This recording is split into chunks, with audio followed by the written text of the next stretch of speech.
आज हामी यस भिडियोमा नियमित बहुभुज रेगुलर पोलिगनको कन्स्ट्रक्सन कसरी गर्ने र according to the number of sides भुजाको आधारमा चाहिँ त्यसको इन्टेरियर एंगल्सको सम कति हुन्छ भनेर यसलाई डाइनामिक तरिकाले कसरी चाहिँ चेन्जेबल भएको देखाउन सकिन्छ भन्ने एउटा छोटो अभ्यास गर्न गइरहेका छौं।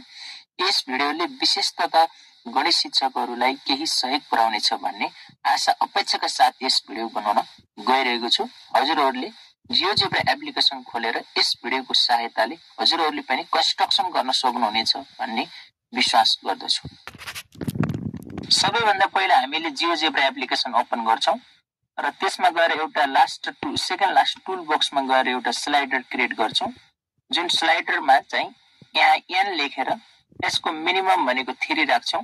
किन 3 राख्छौं भन्दा रेगुलर पोलिगन भनेको 3 वा 3 भन्दा बढी भुजाले बनेको हुन्छ। त्यस हुनाले यसको मिनिमम 3, यसको म्याक्सिमम भनेको नम्बर अफ साइड्स जति पनि लिन सकिन्छ, 6 7 8 10 12 जति पनि लिन सकिन्छ। अहिले मैले यसमा 7 ल्याउँछु र इन्क्रिमेन्ट भनेको 1 स्टेपमा यो चेन्जेबल होस् भनेर इन्क्रिमेन्ट 1 लिएको र यसलाई ओके गर्यौं भने हामीले n = 3 to 7 को एउटा स्लाइडर क्रिएट भएको देख्छौं।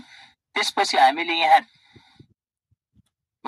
रेगुलर पोलिगन टुल बक्समा गएर रेगुलर पोलिगनमा लिएर दुईवटा यहाँ बिन्दु क्रिएट गर्छौं अनि यसले भन्छ नम्बर अफ भर्टिसेस कति राख्ने त भन्दाखेरि यो स्लाइडरमा भएको n भन्ने चाहिँ हामीले यहाँ क्लिक गर्यौं भने यहाँ अब हाम्रो पोलिगन बनेको छ। नम्बर अफ 5 हुँदा पेन्टागन बनेको छ, नम्बर अफ 4 हुँदाखेरि स्क्वायर बनेको छ, नम्बर अफ 3 हुँदा ट्रायंगल बनेको छ, नम्बर अफ 6 हुँदाखेरि हेक्सागन बनेको छ। यसरी चाहिँ हामीले यसलाई स्लाइडरलाई मुभ गर्यौं भने रेगुलर पोलिगन क्रिएट भएको देख्छौं। अब हामी कुरा गर्छौं यसलाई कसरी डाइनामिक सल्भिङ गर्ने त भन्ने कुरा।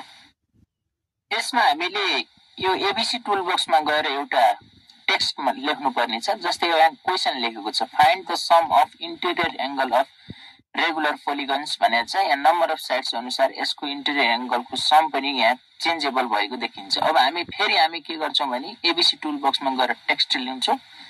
टेक्स्टमा के लेख्ने भन्दाखेरि हामीले यहाँ फर्मुला लेख्छौं। यसमा चाहिँ सम अफ चाहिँ n - 2 पोस्ट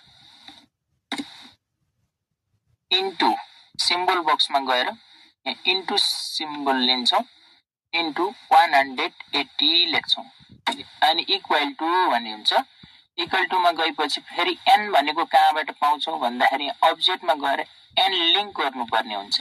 यसलाई n क्लिक गर्छौं अनि माइनस फेरि 2 स्मल कोस्ट अनि इन्टु भनेको चाहिँ सिम्बलमा गएर फेरि इन्टु लिन्छौं इन्टु 180 डिग्री आउँछ। फेरि इन्टर गर्यौं भने अब n भनेको भ्यालु कति त भन्दा यहाँ इनपुट बक्समा जान्छौं। तल इनपुट बक्समा गइसकेपछि यहाँनेर सूत्र त्यही फर्मुला लेख्छौं n - 2 पोस्ट शिफ्ट 8 180 भनेर हान्यौं भने यहाँ a को भ्यालु 540 डिग्री आउँछ।